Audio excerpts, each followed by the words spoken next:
lead us to these wars. Always a young to fall. Now look at how we're born with the saber and the gun. Tell me, is it worth it all? For I flew to find a mission in the Japanese sky. Set off the mighty mushroom roar. When I saw the... It's the best course I've had at Temple so far. We're dealing with dissent in America, so we're going all the way back to the 19th century.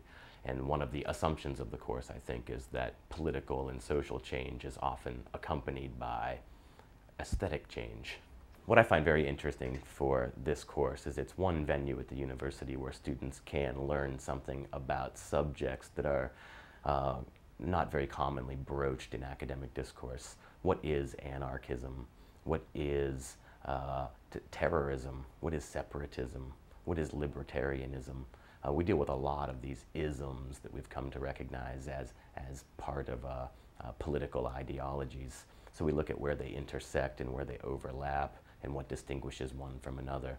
The class is great because we look at a lot of sort of controversial literature that sort of deviated from the mainstream of what was being put out at the time. The course is based upon some primary works of literature and history. So each week we do usually a historical work and we talk about the context of the period or moment or movement that is on the table for the week. And then we read an accompanying work of literature along with it.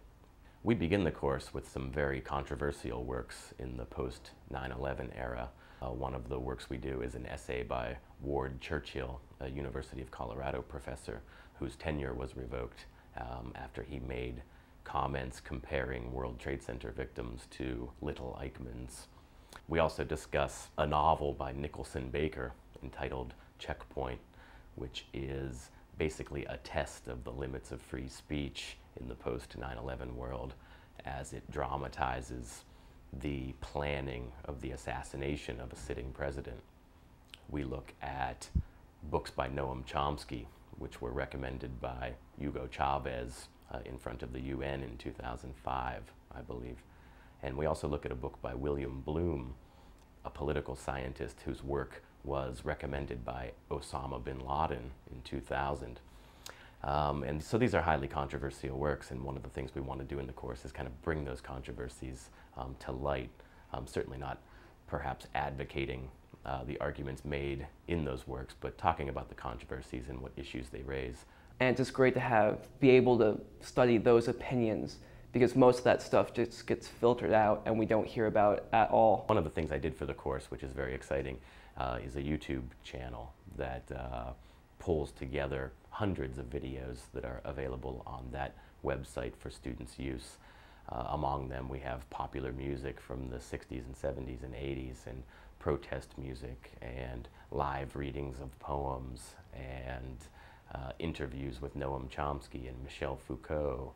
Another thing we're doing at the end of the semester is having a friend of mine who is a folk singer come into the class, and we're going to talk about the development of popular music in America throughout the 20th century.